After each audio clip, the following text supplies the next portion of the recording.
Sir, voice is not audible.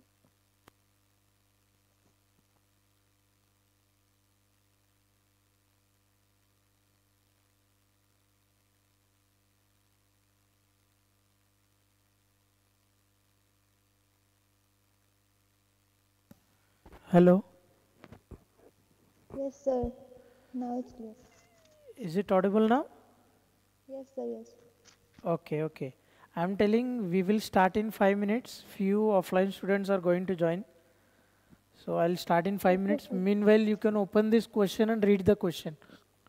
Question number 8, page number 200.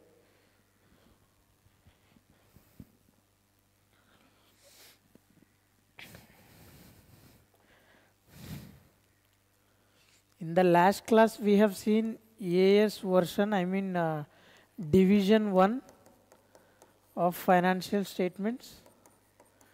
Today we are going to see this is in the last class. Question number 7, I guess. Question number 7.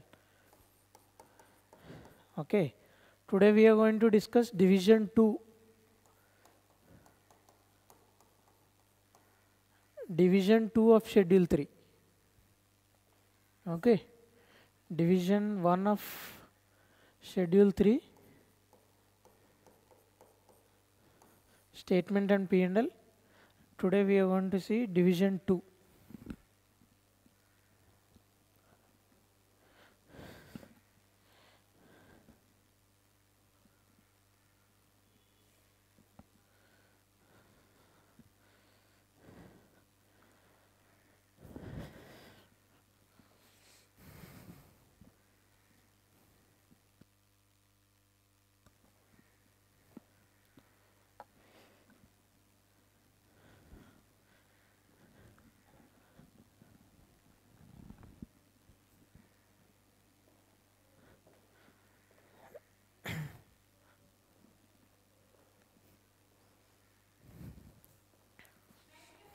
Coming. क्यों इतना late हो रहा है daily late ही क्यों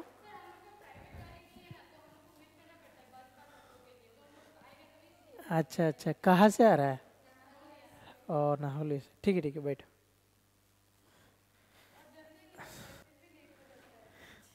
हाँ ठीक ठीक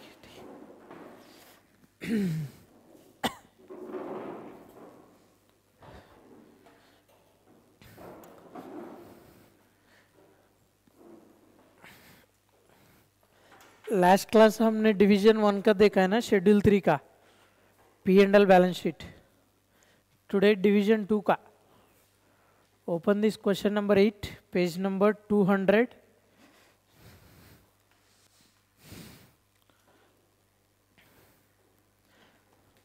हमने लास्ट क्लास में क्वेश्चन नंबर 7 किया था ना याद है ये इस वर्षन है आज इंडेस का फाइनेंशियल स्टेटमेंट्स कैसे होगा हम देख लेंगे ठीक है question number 8 open page number 200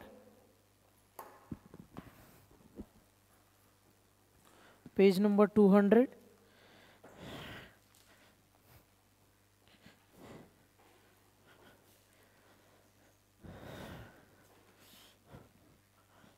read the sum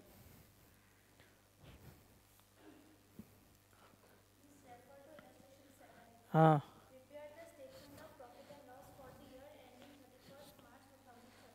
हम्म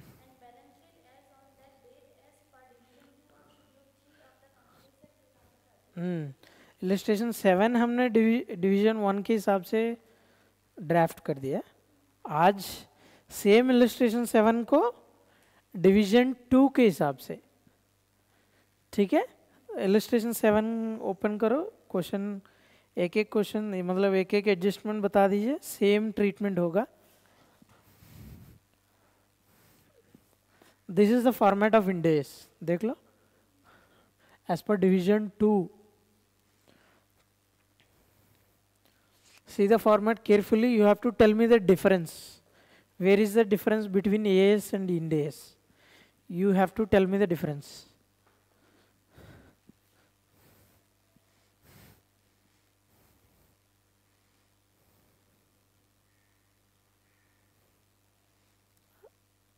इधर तक तो कुछ डिफरेंस नहीं है।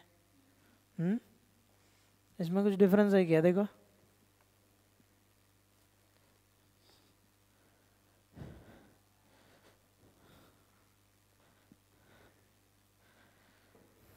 ये पी एंड एल और इंडेस पी एंड एल दोनों देख लेना, देख के मुझे बता देना कहीं पे डिफरेंस दिख रहा है क्या? नहीं दिख रहा है?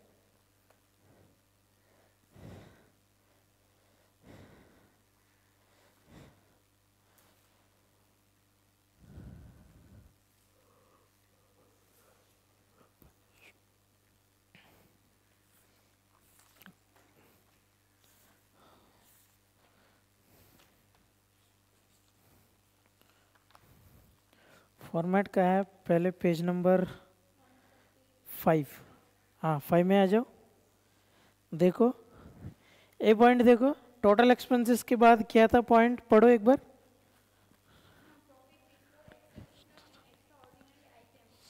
हाँ इधर क्या है? हाँ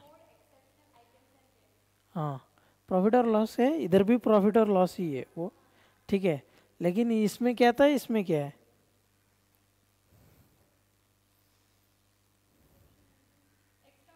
हाँ इंडेस में एक्स्ट्रॉर्डिनरी आइटम्स कॉन्सेप्ट नहीं है,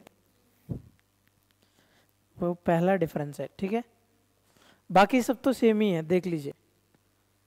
डिसकंटिन्यूइंग ऑपरेशन, डिसकंटिन्यूइंग ऑपरेशंस, और लास्ट में एक और है, इधर एक और point, comprehensive income, other comprehensive income, ये इंडेस में है, एएस में नहीं है, ठीक है। इंडेस में है। What sir other comprehensive income मतलब क्या है? Other comprehensive income nothing but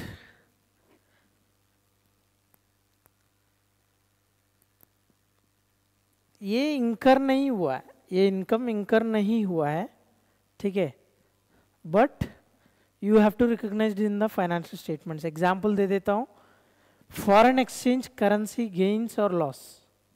suppose आपने कुछ फॉरेन एसेट खरीद लिया है, फॉरेन एसेट मतलब हाँ यूएसडी में कुछ खरीद लिया है, उसका कुछ फॉरेन करेंसी फ्लक्चुएशंस होते हैं ना, डॉलर रेट बढ़ते हैं कम होते हैं डेली, तो वो वाला कॉन्सेप्ट इसमें आएगा। और फाइनेंशियल इंस्ट्रूमेंट्स बोल के एक कॉन्सेप्ट भी है, वो इसमें आएगा, ठीक है। फाइनेंशियल इंस्ट्रूमेंट्स अभी सिलेबस में नहीं है, इसलिए जस्ट जानकारी के लिए मैं बोल रहा हूँ। फॉरेन करेंसी गेन्स और लॉसेस वो इसमें आएगा, ठीक है। वो क्वेश्चन में देने से आप लोग इधर डालना पड़ेगा, नहीं है तो नहीं है, फॉर्मेट ऐसा ही छोड़ दीजिए, ठीक है।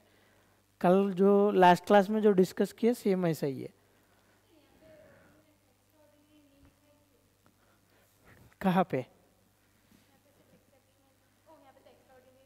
होगा? नहीं है ना, इंडेस में नहीं होगा, ठीक है। और टोटल कॉम्प्रिहेंसिव इनकम इधर। और तीसरा है ईपीएस। देखो ये इस बैलेंस शीट में, ये इस वाला फॉर्मेट में देखो ईपीएस क्या था। हाँ फॉर्मेट में देखो एक बार क्या है ईपीएस। बस, लेकिन इस इंडेस में ईपीएस 3 कैटेगरीज है, उसमें सिर्फ एक कैटेगरी है, इधर 3 कैटेगरी है इंडेस में। इंडेस बोल रहा है आप लोग ईपीएस कंटिन्यूइंग ऑपरेशन का जो अर्निंग्स है उसके लिए अलग से देना पड़ेगा, डिसकंटिन्यूइंग का अलग से देना पड़ेगा, डिसकंटिन्यूइंग और कंटिन्यूइंग मिला के कितना होगा ईपीएस वो भी अलग से देना पड़ेगा। सो पी एंड एल में मेनली 3 डिफरेंसेस क्या क्या है? एक्स्ट्रॉर्डिनरी आइटम्स नहीं है, सेकंड अदर कॉम्प्रिहेंसिव इनकम नहीं था, ये ऑलमोस्ट नहीं देगा आप लोग का, सम्स में नहीं देगा, ये नहीं देगा जनरली। अगर देने से भी इसमें अदर कॉम्प्रिहेंसिव इनकम सेक्शन में इधर अमाउंट डालना पड़ेगा बस, ठीक है, आइडेंटिफाई करके आइटम को, ठीक है। ये 2। तीसरा क्या था? अर्निंग्स पर शेयर, एएस वर्जन में सिर्फ अर्निंग्स पर शेयर बेसिक डाइल्यूटेड है, वो इधर 3 कैटेगरी में देना पड़ेगा, एक तो continuing, discontinuing, continued and discontinuing मिला के, समझ गया? वही तो 3 डिफरेंस। और बैलेंस शीट में देखो, एएस का बैलेंस शीट देखो,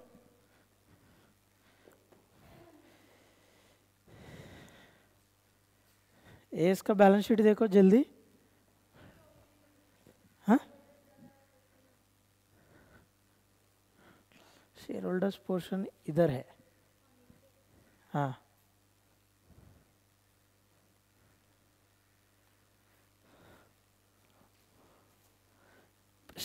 बैलेंस शीट में स्टार्टिंग विथ क्या है इंड एस में?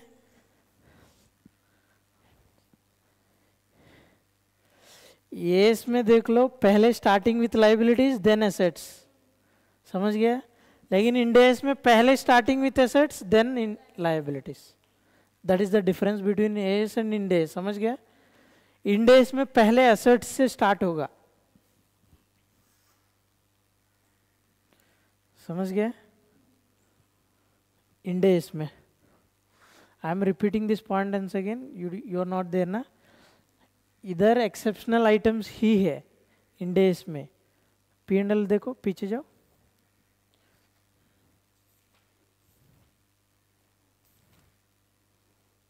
इधर देखो, एक्सेप्शनल एंड एक्स्ट्राऑर्डिनरी आइटम्स है ना। इधर इंड एस में एक्स्ट्राऑर्डिनरी आइटम्स का कॉन्सेप्ट ही नहीं है, समझ गया? ये पहला डिफरेंस है। सेकंड, अदर कॉम्प्रिहेंसिव इनकम, समझ गया? ये नया सेक्शन है। अदर कॉम्प्रिहेंसिव इनकम का मैं एग्जांपल्स दे रहा हूँ, फॉरेन एक्सचेंज करेंसी गेन्स और लॉसेस, और गेन्स और लॉसेस फ्रॉम फाइनेंशियल इंस्ट्रूमेंट्स। ये जस्ट याद रखिए, नहीं है तो नोट कर लीजिए कहीं पे, अदर कॉम्प्रिहेंसिव इनकम सेक्शन में लिख दीजिए। Foreign examples, foreign exchange currency gains और लॉसेस एक तो है, दूसरा है ट्रांजैक्शंस और गेन्स और लॉसेस फ्रॉम फाइनेंशियल इंस्ट्रूमेंट्स, ठीक है? ये दो आइटम है, ये सेकंड डिफरेंस। थर्ड डिफरेंस देखो, ईपीएस, इसमें सिर्फ ईपीएस है, बेसिक डाइल्यूटेड, ठीक है?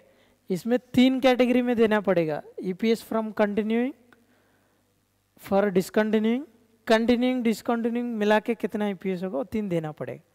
ये 3 मेजर डिफरेंस है ये एस और end S, P and L दोनों में, ठीक है? अभी बैलेंस शीट देखो,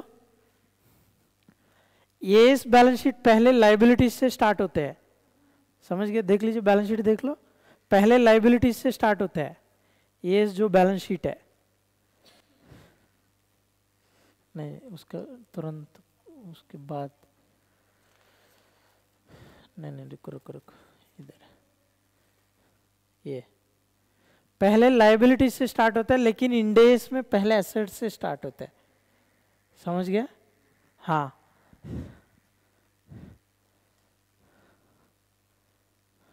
वही था मेजर डिफरेंसेस,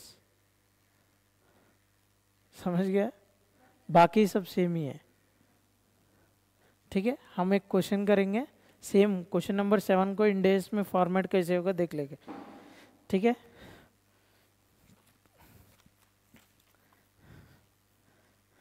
क्या हुआ देख लेना। फर्स्ट आइटम क्या था? बिल्डिंग्स, बिल्डिंग्स,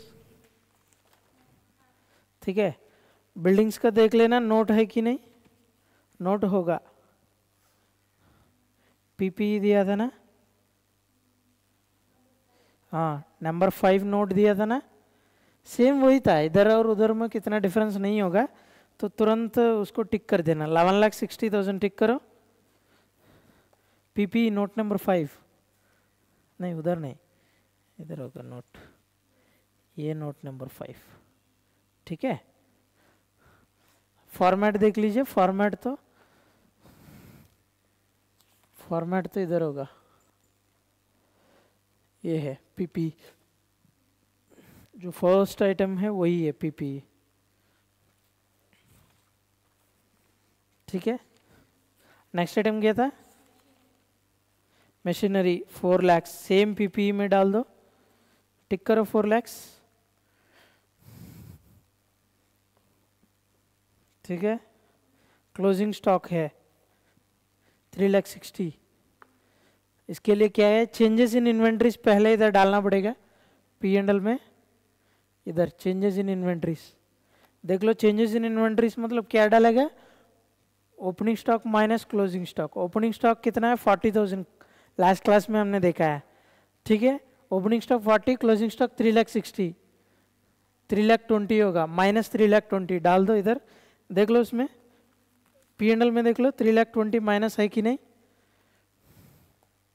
P&L इधर, ये बैलेंस शीट ना, ये बैलेंस शीट ना, ये P&L होगा, ठीक है। हाँ, ये P&L में देख लो कितना है, चेंजेस इन इन्वेंट्रीज 3,20,000 है ना। हाँ, उसको टिक करो, समझ रहे ना, 3,20,000।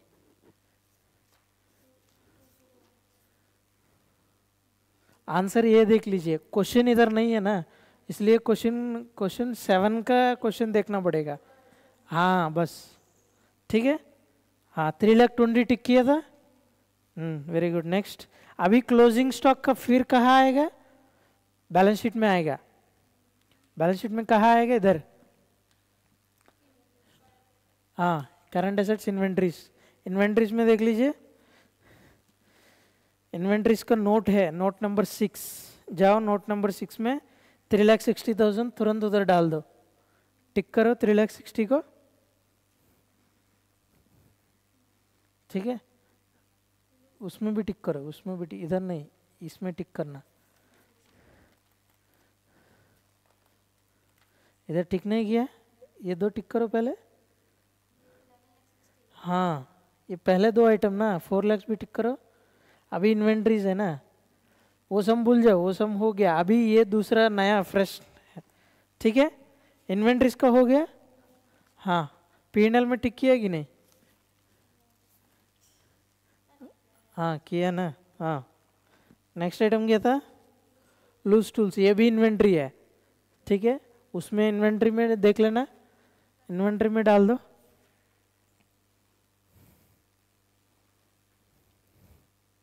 सर ये भी इन्वेंट्री है ना, चेंजेस इन इन्वेंट्रीज में क्यों नहीं आ रहा है, इधर भी आना पड़ेगा ना, लूज टूल्स। हाँ, लेकिन इधर भी आना पड़ेगा ना, चेंजेस इन इन्वेंट्रीज में 92,000 क्यों नहीं आ रहा है, उसको कुछ बोला नहीं है इन्फॉर्मेशन में, एडजस्टमेंट में कुछ नहीं बोला है, समझ गए मैं क्या बोल रहा हूँ। ओपनिंग स्टॉक का वो लोग दिया था, ओपनिंग स्टॉक का एक क्या था, वो हिंट दिया है, ओपनिंग स्टॉक से क्लोजिंग स्टॉक 3,20,000 ज़्यादा है, समझ गया। लेकिन लूज टूल्स भी इन्वेंट्री ही है ना, उसका भी सेम चेंजेस इन इन्वेंट्रीज में डालना पड़ेगा, उसका भी ओपनिंग स्टॉक क्लोजिंग स्टॉक चाहिए था, लेकिन कुछ बोला नहीं, तो हम क्या है एज्यूम करेंगे कि ओपनिंग स्टॉक भी सेम 92,000 है, क्लोजिंग स्टॉक भी 92,000 है। 92,000 माइनस 92,000 कितना होगा, 0 होगा, इसलिए नहीं लिया इधर, सीधा इन्वेंट्री में ले रहा है। समझ गए मैं क्या बोल रहा हूँ। इन्वेंट्री जो है, जो सेपरेटली दिया था इधर, ये जो इन्वेंट्री है, ये दोनों इन्वेंट्री है ना, तो ये अगर इसका दो प्लेसेस में इफेक्ट हो रहा है, एक तो P&L में इधर, एक तो बैलेंस शीट में आ रहा है। सिमिलरली लूज टूल्स का भी आना चाहिए, लेकिन क्यों नहीं आ रहा है, इन्फॉर्मेशन नहीं दिया, इन्फॉर्मेशन नहीं दिया तो हम एज्यूम करना है कि ओपनिंग स्टॉक भी 92,000 है, तो 92 माइनस 92 0 ही होगा, इधर इम्पैक्ट नहीं देने से भी होगा। समझ गए मैं क्या बोल रहा हूँ। कहा, हाँ लास्ट जो क्वेश्चन नंबर 7 में एएस में, हाँ एएस में दोनों में दे दिया ना, देख लेना दोनों में दिया था, बट देख के सेटिस्फाई हो जाने से ही आगे जाएंगे। देख लो दोनों इन्वेंट्री में लिया था ना, समझ गया, सेम ऐसा ही, ठीक है। हाँ, परचेजेस एडजस्टेड, एडजस्टेड परचेजेस दिया था 8,40,000, हमको परचेजेस अमाउंट चाहिए था। लास्ट क्लास में भी मैंने ये देख लीजिए, adjusted purchase equal to opening stock plus purchases minus closing stock, समझ गए। एडजस्टेड परचेज दे दिया है 8,40,000, ओपनिंग स्टॉक 40,000 प्लस परचेजेस हमको फाइंड आउट करना पड़ेगा minus closing stock 3,60,000। Last class में हमने देखा है ना, तो परचेजेस कितना आ रहा है परचेजेस फिगर देख लेना। 11,60,000 आ रहा है, देख लीजिए, लास्ट क्लास में भी हमने किया था। हाँ आया था ना। हाँ तो ये कहाँ डालेगा, इधर डालेगा, purchases of stock in trade, P and L में देखो, टिक करो उसको। पी एंड एल कहा था, पेज नंबर 201 में है, ठीक है। 11,60,000 टिक करो उसको। Very good. नेक्स्ट सैलरीज, कहाँ आएगा सैलरीज? हाँ वेरी गुड, इसमें डालो, टिक करो। Page number 201, employ benefit expenses में 24,000 दिया था उसको, वो रॉन्ग है, 2,40,000 प्रिंटिंग मिस्टेक है, वो 2,40,000 कर लेना उसको, ठीक है। ठीक है। डायरेक्टर फीस अदर एक्सपेंसेस में आएगा, सेम उधर ही है ना, इधर है ना other expenses. Other expenses schedule देख लेना है कि नहीं उसमें, पेज नंबर 204 में देख लो, शेड्यूल में है ना अदर एक्सपेंसेस शेड्यूल। हाँ हाँ, नोट नंबर 8 अदर, उसमें देख लो डायरेक्टर्स फीस 40,000 है ना। हाँ टिक कर लो। रेंट भी टिक कर लो, 1,04,000 अदर एक्सपेंसेस में। डिप्रिसिएशन अदर एक्सपेंसेस में 80,000, सॉरी डिप्रिसिएशन में नहीं है इसका, वो पीपीई के लेस कर लो। पीपीई का जो है उस प्रोविजन कितना था देख लो बगल में, नहीं प्रोविजन फॉर डिप्रिसिएशन कितना था ट्रायल बैलेंस में, क्वेश्चन में देख लो, क्वेश्चन में देख लो। नहीं 4% क्या था, प्रोविजन फॉर डाउटफुल डेट्स ना, मैं बोल रहा हूँ प्रोविजन फॉर डिप्रिसिएशन कितना था, इधर है प्रोविजन फॉर डिप्रिसिएशन इस साइड। 2,20,000, लेकिन ये तो डिप्रिसिएशन है ना, ये डिप्रिसिएशन कहा जाएगा देखो इधर, अमोर्टाइजेशन एक्सपेंस इधर जाएगा 80,000, ठीक है। प्रोविजन वाला हम जब आएगा उधर तब देख लेंगे, ठीक है। पहले वो 80,000 कहा जाएगा देख लो, इधर आएगा, ठीक है। टिक कर लेना पेज नंबर 201 में, 201 में 80,000 टिक कर लेना।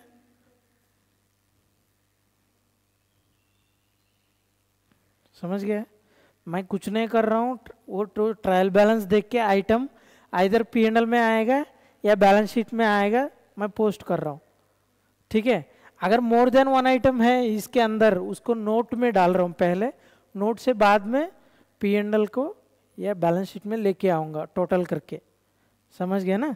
हाँ बाद में इन्वेस्टमेंट्स देखो, इन्वेस्टमेंट्स कहा जाएगा इधर, फाइनेंशियल एसेट्स इन्वेस्टमेंट्स।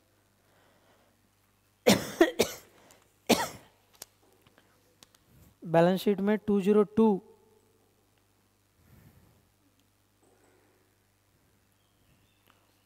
इन्वेस्टमेंट्स 4,80,000 आ गए ना।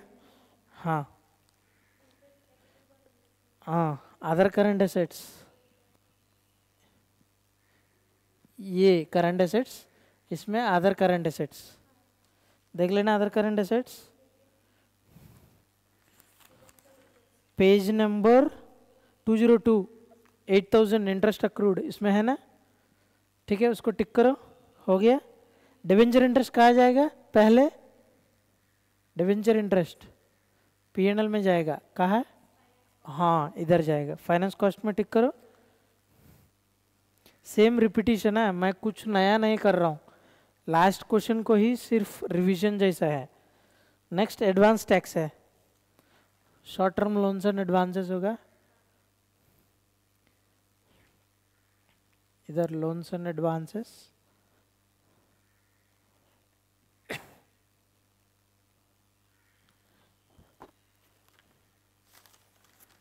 देखो बैलेंस शीट में कितना अमाउंट था, 2,40,000 ना। Current tax assets advance tax, ये इसमें क्लियरली अलग से टैक्स एसेट्स बोल के है नाम, ठीक है। उसमें करंट टैक्स एसेट्स नेट, हाँ वहाँ पे short term loans and advances है। इसमें करंट टैक्स एसेट्स बोल के अलग से नाम है, इसमें करंट टैक्स लाइबिलिटीज बोल के भी है, लाइबिलिटी साइड टैक्स बोल के है, ये भी एक मेजर डिफरेंस है, देख लीजिए। हाँ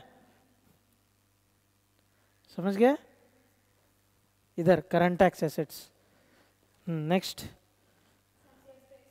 सन्ड्री एक्सपेंसेस, वो जो अदर एक्सपेंसेस में डाल दो 72,000, देखो पेज नंबर 204 में, हाँ 72,000 है ना।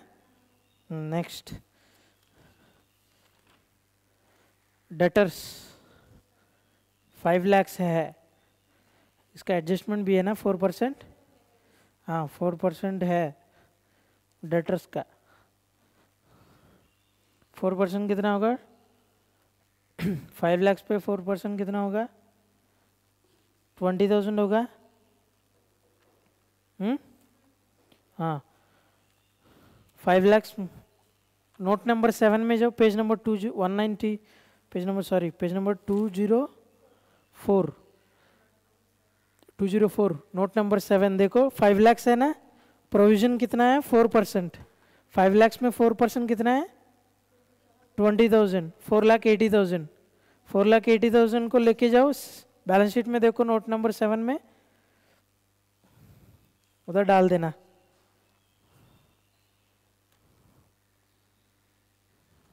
इसमें नोट नंबर 7 है ही नहीं, क्या नहीं दिया है, वो लोग मेंशन करना भूल गया। 4,80,000, नहीं मैं बोल रहा हूँ ये 5 लाख माइनस 20 4,80,000 ना, इसमें 4,80,000 में डालना है।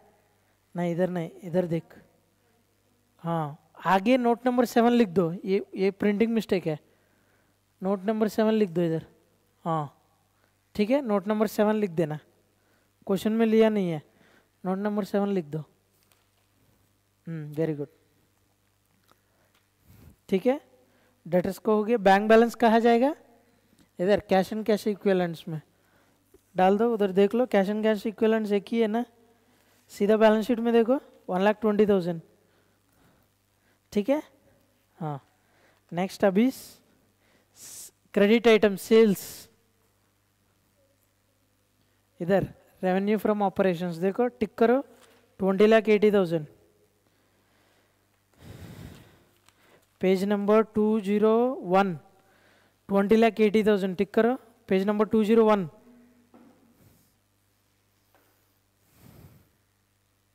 समझ रहे हैं ना, एनी कंफ्यूजन टिल नाउ? हाँ नो। आउटस्टैंडिंग एक्सपेंसेस, ये तो लाइबिलिटी है, अदर करंट लाइबिलिटीज में देखो पेज नंबर 204,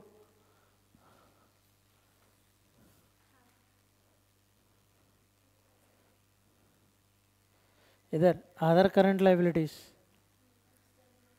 हाँ ठीक है, पेज नंबर 204, हाँ नोट नंबर 3 में 8,000, ठीक है। हाँ provision for doubtful debts, opening कितना है, provision for doubtful debts, provision for bad debts और doubtful debts account, opening balance कितना था, बाय बैलेंस ब्रॉट डाउन कितना है 12,000, क्लोजिंग प्रोविजन कितना होना चाहिए, कितना बोला है वो, नोट एडजस्टमेंट में देखो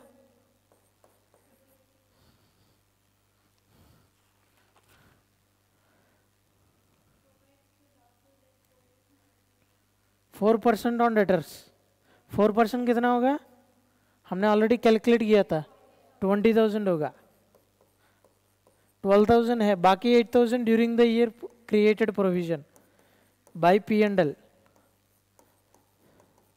बैलेंसिंग फिगर। समझ गया, समझ गया ना, 12,000 है, क्लोजिंग बैलेंस 20 होना चाहिए, ड्यूरिंग द ईयर क्रिएटेड 8,000, ये 8,000 अभी P&L में जाएगा, देख लेना P&L,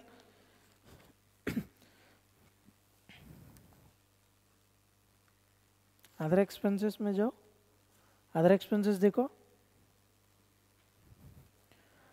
page number 204, other expenses, provision for doubtful dates 8000। समझ गया? This is the opening provision. Question में बोला है 4% ऑन क्लोजिंग डेटर्स होना चाहिए, 4% on 5 lakhs।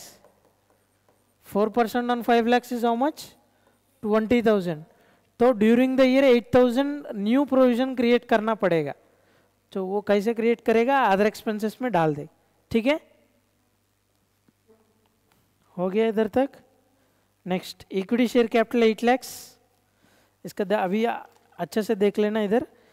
Statement of changes in equity, SOCIE, हमने इंडेस 1 में देखा है। Minimum 2 statements, comparative balance sheets होना चाहिए, 2 P&Ls होना चाहिए, 2 कैश फ्लो स्टेटमेंट्स होना चाहिए, 2 statement of changes in equity.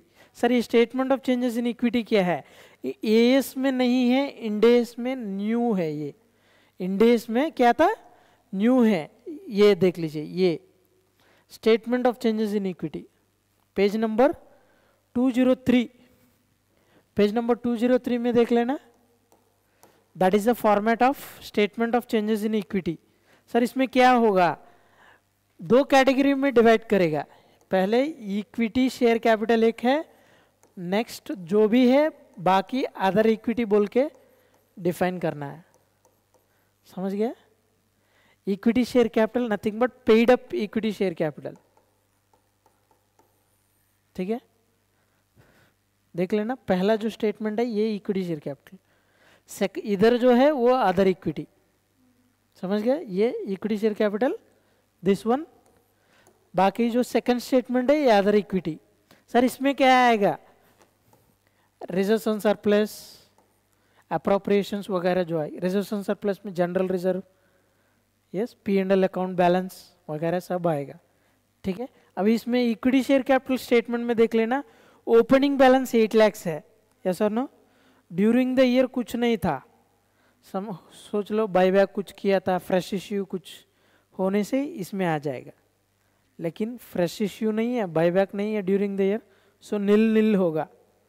ठीक है, नील होने से क्लोजिंग बैलेंस भी 8 lakhs होगा। समझ गए? Clear till now?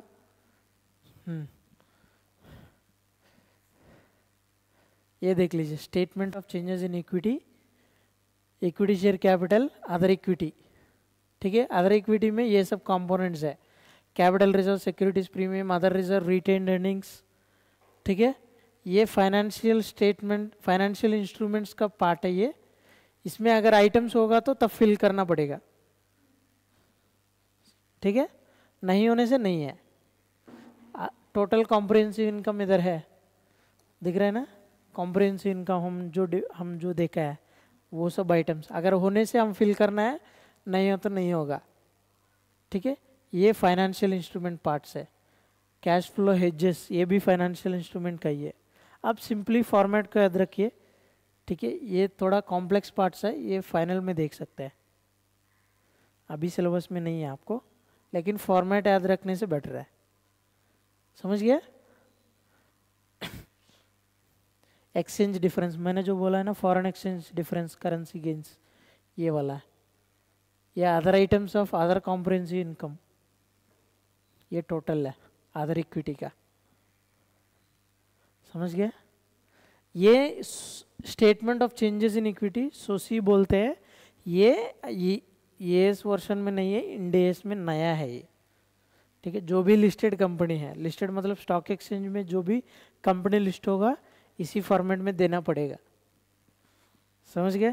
अभी हमारा एग्जाम्पल में कुछ नहीं था, ये सब ओपनिंग 8 lakhs है, क्लोजिंग भी 8 lakhs है, क्योंकि फ्रेश इश्यू नहीं है, कुछ नहीं है, बायबैक नहीं है, कुछ नहीं है। ठीक है, 8 lakhs देख लो, 8 lakhs लेके जाके उधर डाल देना बैलेंस शीट में। Equity share capital note number 1 देख लो, पेज नंबर 202, पेज नंबर 202 देख लेना। Note number 1 equity share capital, ये वाला। ठीक है,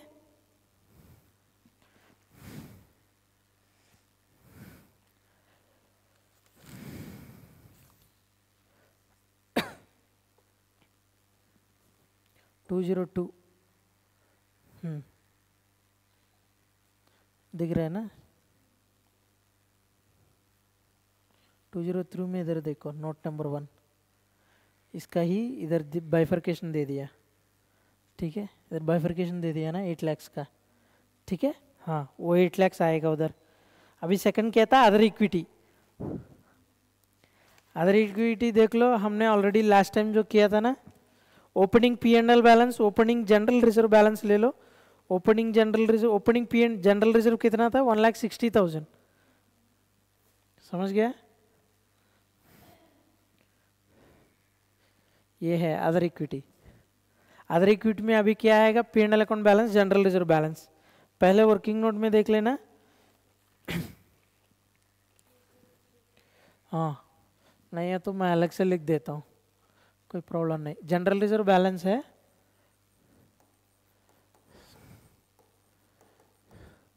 पी एंड एल बैलेंस है। जनरल रिजर्व ओपनिंग बैलेंस कितना है बोलो, 1,60,000। पी एंड एल का 1 लाख, ठीक है। नेक्स्ट क्रेडिटर्स, ट्रेड पेबल्स में जाएगा, देख लेना ये ट्रेड पेबल्स, ठीक है। इसमें देख लेना कितना है क्रेडिटर्स, 3,68,000। पेज नंबर 202, हाँ 203, 3,68,000 देख लेना। ट्रेड पेबल्स, ठीक है, लेकिन फॉर्मेट में क्लियरली दिया है total outstanding dues of MSMEs other than MSMEs, ये भी देना पड़ेगा। नहीं लिखा है लेकिन फॉर्मेट में लिखना पड़ेगा। हाँ ये तो उसमें ही है, जो फॉर्मेट इधर था वही इसमें है, ये जो फॉर्मेट है ना सब इसमें है बुक में, ठीक है। ये इस फॉर्मेट जो है ना बैलेंस शीट में देख लो, ये ट्रेड पेबल्स कहा था इधर, ये इसके नीचे देख लीजिए MSME other than MSME. MSME का मतलब क्या था, एमएसएमई देख लो इधर, मिनिस्ट्री ऑफ कॉर्पोरेट अफेयर्स। मैं क्या इधर देखो, एमएसएमई मतलब क्या होता है, मिनिस्ट्री ऑफ कॉर्पोरेट अफेयर्स ने एमएसएमई मतलब जो छोटा ऑर्गेनाइजेशंस होता है उसको प्रोटेक्ट करने के लिए वो लोग एमएसएमई को हमेशा 45 डेज के अंदर पेमेंट कर देना है जो भी परचेज है, समझ गए। अगर एमएसएमई के का कुछ क्रेडिटर्स होगा उसको हमेशा 45 डेज के अंदर पेमेंट हो जाना चाहिए, अगर नहीं होने से इधर बाइफर्केशन देना पड़ेगा, ठीक है। एमएसएमई का टोटल क्रेडिटर कितना है, अदर देन एमएसएमई कितना है, ठीक है, इसलिए फॉर्मेट में ही डालना पड़ेगा हमेशा। आंसर में दिया नहीं है लेकिन आप लोग ऐसे दिखा दीजिए, MSME total outstanding MSME other than MSME, ठीक है। क्वेश्चन में कुछ लिखा नहीं है तो ये नॉन एमएसएमई में लिख दीजिए इधर। तो अभी देख लीजिए ट्रेड पेबल्स ब्रैकेट में लिख दो नॉन एमएसएमई, आंसर में 203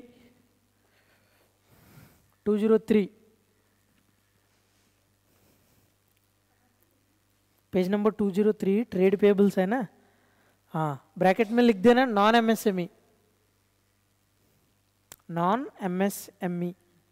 ठीक है। नेक्स्ट क्या था, प्रोविजन फॉर डिप्रिसिएशन।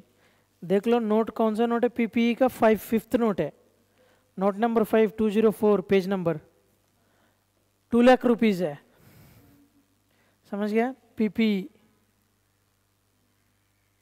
पीपीई इधर 2 लाख रुपीज, 2,20,000 दोनों रिड्यूस कर देना। इधर लाइबिलिटी साइड दिखा सकता है प्रोविजन फॉर डिप्रिसिएशन, नहीं है तो एसेट से रिड्यूस करके दिखा सकते हैं, हमने ऑलरेडी लास्ट क्लास में डिस्कस किया था ना। हाँ next 14% debentures, 14 financial liabilities, 14% debentures. देखो टाइम हो गया क्या, नहीं हुआ। 14% डिबेंचर्स देखो first page number 202 borrowings financial liabilities के नीचे बोरोइंग्स है ना, बोरोइंग्स में 14% डिबेंचर्स 8 lakhs, ठीक है। Interest on debentures accrued but not due, ये अदर करंट लाइबिलिटीज होगा, देख लो note number 3। Interest accrued on debentures 56,000, note number 3 देख लेना, पेज नंबर 204, नोट नंबर 3 56,000, ठीक है। ये अदर करंट लाइबिलिटीज, ठीक है। Next other interest on investments क्या होगा, अदर इनकम होगा। पी एंड एल में देखो इधर, ये अदर इनकम देख लेना पी एंड एल में, page number 201, 48,000 other income bracket में इंटरेस्ट ऑन इन्वेस्टमेंट, ठीक है ना। अनक्लेम्ड डिविडेंड, ये भी अदर करंट लाइबिलिटीज में जाएगा, ये note number 3 other current liabilities, ठीक है। हो गया। अभी पी एंड एल अकाउंट में जाओ एक बार, सब आइटम्स आया कि नहीं देख लेना। 2,80,000 टिक हो गया, 2,80,000 पेज नंबर 201 में, ये टिक हो गया, ये टिक हो गया, अदर इनकम टिक हो गया, टोटल कितना होगा 21,28,000, इसको भी टिक कर लेना, ठीक है। इसको राउंड कर दीजिए ना, हाँ नहीं टोटल का, हाँ तब ये क्या टोटल एक्सपेंसेस हो गया, टोटल इनकम सॉरी। अभी एक्सपेंसेस देख लेना, परचेजेस हो गया, चेंजेस इन इन्वेंट्रीज हो गया, एम्प्लॉय बेनिफिट एक्सपेंसेस हो गया, डिवेंचर इंटरेस्ट हो गया, डिप्रिसिएशन एंड अमोर्टाइजेशन हो गया। अदर एक्सपेंसेस का नहीं हुआ था, शेड्यूल में जाओ अदर एक्सपेंसेस देखो, रेंट हो गया, rent, director fees, bad debts, provision, sundry सब हो गया ना। टोटल भी राउंड करो, टोटल 2,48,000 तो इधर आ गया ना। हाँ टोटल एक्सपेंसेस कितना है, हाँ 15,20,000 टोटल एक्सपेंस है। टोटल इनकम कितना है, हाँ इससे ये माइनस करो, देखो कितना आ रहा है,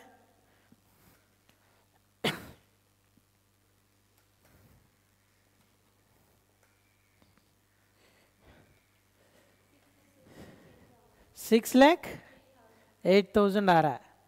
तो ये क्या होगा, इधर होगा profit before exceptional items and tax, not extraordinary items. Extraordinary items लिखने से वो मार्क्स कट हो जाएगा, क्योंकि ये तो इंडेज है, डिवीजन 2 है, तो एक्स्ट्राऑर्डिनरी नहीं लिखना है, ठीक है। एक्सेप्शनल आइटम्स कुछ नहीं है, ब्लैंक है, ठीक है। तो सेम ये profit after exception items and tax कितना होगा, सेम 6,08,000 होगा, ठीक है। टैक्स एक्सपेंस कितना था, क्वेश्चन में देखो टैक्स कितना दिया, 30% दिया था। सो 6,08,000 में 30% कितना है 1,82,400 है। अभी 1,82,400 कहाँ आएगा, इधर आएगा। करंट टैक्स जो है ना, current tax provision at the rate 30%, 1,82,400 इधर आएगा। डिफर टैक्स कुछ नहीं बोला है, 0, ठीक है। तो 6,08,000 माइनस 1,82,400 कितना है, 4,25,600 इधर, ठीक है। हाँ डिसकंटिन्यूड ऑपरेशंस का कुछ नहीं बोला है सम में, तो 0,0,0 होगा, ठीक है। तो टोटल ये होगा प्रॉफिट और लॉस फॉर द पीरियड, देख लेना 0,0 होने से 425,600 होगा, ठीक है ना। और बाद में अदर कॉम्प्रिहेंसिव इनकम क्वेश्चन में कुछ नहीं दिया है, तो 0 हो जाएगा, ठीक है। तो इधर टोटल कॉम्प्रिहेंसिव इनकम, ये तो OCI होगा, ये तो TCI होगा। OCI मतलब other comprehensive income, total comprehensive income मतलब ये प्लस ये जो टोटल प्रॉफिट है ना, ये प्लस ये OCI इक्वल टू TCI, हाँ वही आएगी। TCI is equal to, TCI मतलब टोटल कॉम्प्रिहेंसिव इनकम, पैट होगा ना, पैट प्लस OCI, समझ गया।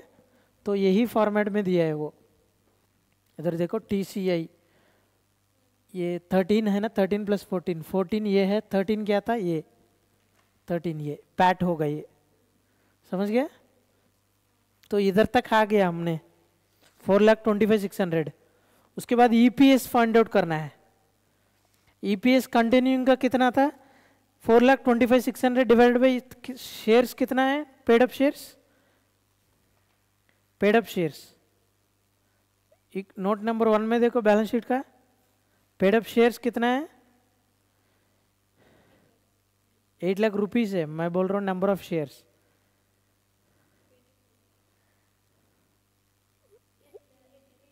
वेरी गुड, 8,000 शेयर्स है। तो 4,25,600 डिवाइड बाई 8,000 करो, हाँ 53.2, समझ गया, समझ गया 53.2। सर डिसकंटिन्यूइंग का कुछ इन्फॉर्मेशन नहीं था, ये ब्लैंक होगा, ठीक है। और कंटिन्यूइंग प्लस डिसकंटिन्यूइंग, डिसकंटिन्यूइंग 0 है, कंटिन्यूइंग भी सेम होगा 53.2, ठीक है। ये तो पी एंड एल है। अभी पी एंड एल में एक तो टैक्स लिया था, कितना है करंट टैक्स, पीछे देखो करंट टैक्स अमाउंट कितना था, 30% अमाउंट कितना है, हाँ ये प्रोविजन में जाएगा, ठीक है। प्रोविजन कहा था बैलेंस शीट में, देखो ये प्रोविजंस में देखो 1,82,400, उसमें टिक करो।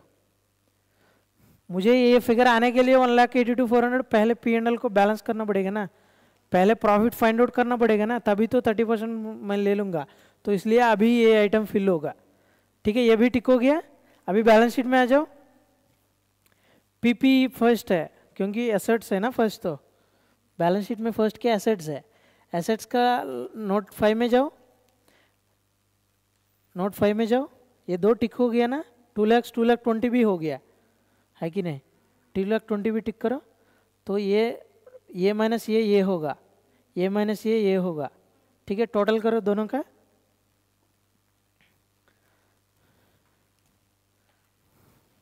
नोट नंबर 5, 11,40,000 है ना, 11,40,000 को टिक करो, हाँ उधर देख लेना बैलेंस शीट में 11,40,000, ठीक है। हाँ उसके बाद इन्वेस्टमेंट्स 4,80,000 टिक हो गया ना, हाँ। करंट एसेट्स नेक्स्ट, इन्वेंट्रीज क्या था 4,52,000 टिक हो गया ना, ये टिक नहीं हुआ, इसमें जाओ इन्वेंट्रीज, इन्वेंट्रीज में 2 टिक हो गया, तो ये भी टिक हो गया, हाँ 4,25,000 टिक हो ये, ठीक है। नेक्स्ट क्या था, ट्रेड रिसीवेबल्स में 4,80,000, ये टिक हो गया ना, हाँ। नेक्स्ट 1,20,000 टिक हो गया, वेरी गुड। एडवांस टैक्स 2,40,000 टिक हो गया, हाँ। नेक्स्ट इंटरेस्ट एक्रूड 8,000 टिक हो गया। टोटल देख लो एक बार, 29,20,000, वेरी गुड, ठीक है। अभी नेक्स्ट इक्विटी शेयर कैपिटल में 8 लाख टिक हो गया, इधर देख लेना फर्स्ट नोट, ये 8 लाख है ना पेड अप कैपिटल, हाँ वो इधर ले लीजिए, इधर भी टिक कर लो 8 लाख, 8 लाख इधर टिक करो। ये कहाँ से आया 8 लाख, इधर बाइफर्केशन दिया, ठीक है। ये 8 लाख इधर आ गया, समझ गए ना, ये जो है ये। अभी सेकंड वाला इंपॉर्टेंट है, देख लेना सेकंड वाला कैसे आएगा। इधर जनरल रिजर्व 1,60,000 है, P and L account balance 1 lakh है, ड्यूरिंग द ईयर प्रॉफिट कितना था, प्रॉफिट ड्यूरिंग द ईयर कितना है बोलो, पैट कितना है,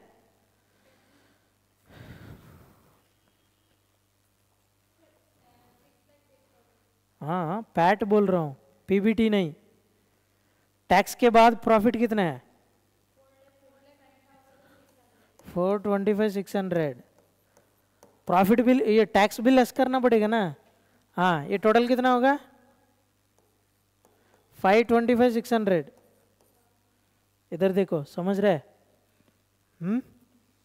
ये तो पी एंड एल अकाउंट, ये तो ओपनिंग प्रॉफिट और लॉस अकाउंट का बैलेंस है, ये तो P and L earn during the year, profit earn during the year, ये टोटल होगा। अभी एडजस्टमेंट में देखो कितना जनरल रिजर्व में भेजना है,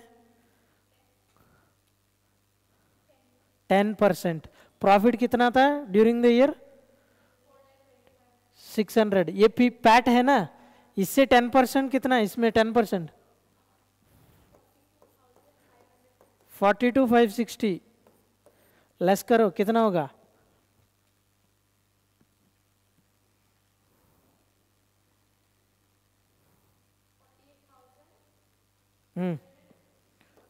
48,340,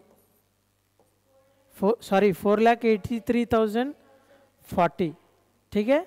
ये अभी जनरल, ये कहाँ भेज दिया, जनरल रिजर्व में भेज दिया, ये जनरल रिजर्व में ऐड करो 42,560, इधर टोटल मुझे बोलो कितना है क्लोजिंग जनरल रिजर्व बैलेंस, ये ऐड करो इधर,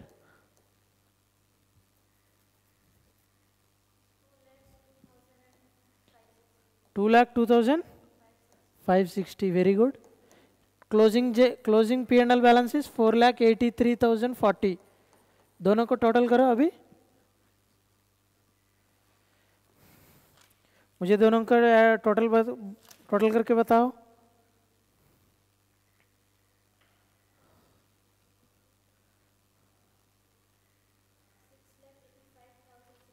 वेरी गुड, 6,85,600, ठीक है।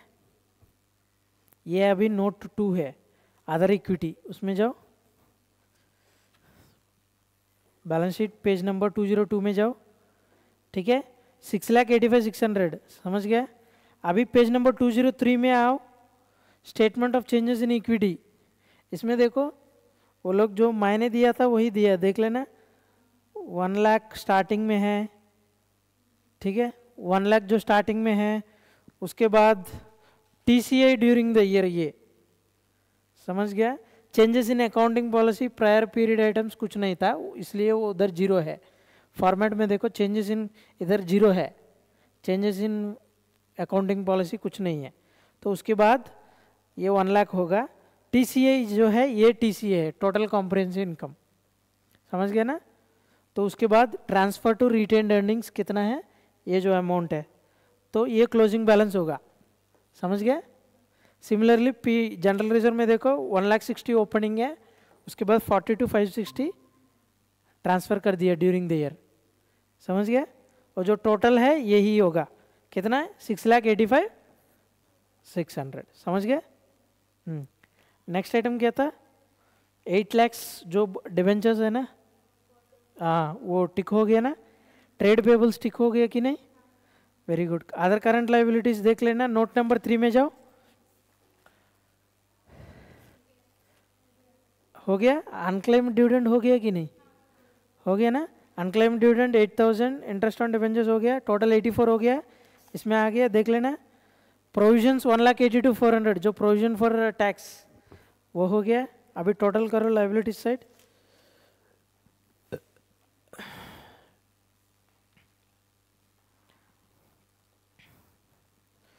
लाइबिलिटीज साइड टोटल करो,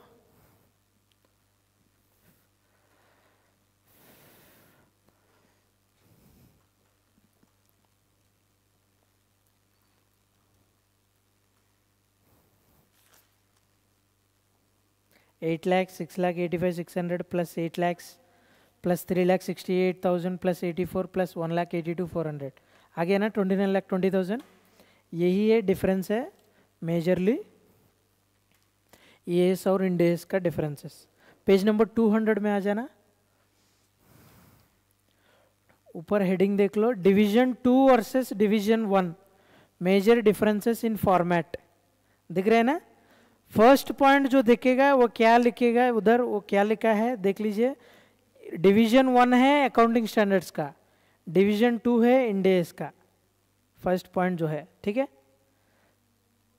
पॉइंट नंबर 3 में आ जाना, C statement showing changes in equity, ये डिवीजन 2 में एडिशनली आया था, डिवीजन 1 में नहीं है, समझ गया। Point number 4 order of assets and liabilities in balance sheet, EAS में पहले लाइबिलिटीज आएगा, इंडेस में पहले एसेट्स आएगा, समझ गया। हाँ, और जो लास्ट जो डिस्क्लोजर ऑफ EPS देखो इधर, डिस्क्लोजर ऑफ EPS उसमें देख लेना, हमने इधर देखा है ना, इधर 3 आइटम है टोटल, हाँ कंटिन्यूइंग डिसकंटिन्यूइंग, इधर ये इसमें नहीं था, इधर ऐसा है, 3 कैटेगरी अलग से, ठीक है। के पॉइंट नंबर के देखो, एक्स्ट्रॉर्डिनरी आइटम्स, ये इसमें एक्स्ट्रॉर्डिनरी आइटम्स है, इंडेस में नहीं है, समझ गया। पॉइंट नंबर आई, अदर कॉम्प्रिहेंसिव इनकम, इंडेस में अदर कॉम्प्रिहेंसिव इनकम है, ये इसमें नहीं है, समझ गया। These are all the differences. There are other small differences also where you can find out here. ठीक है, ये सब जो total A to I points जो है ना, ये सब एएस और इंडेस में डिफरेंसेस है, एक बार पढ़ लेना घर में जाके, ठीक है, तब समझ में आ जाएगा। तो चैप्टर नंबर 2 यही है। क्वेश्चन नंबर 9 जो है ना वो होमवर्क में ले लीजिए। 9 मतलब solved case, page number 205, page number 205 solved case, उसको होमवर्क में ले लीजिए। Chapter 2 over today, okay. Chapter 2 खत्म हो गया, मेनली बेस्ड ऑन फॉर्मेट्स, ठीक है। Thank you.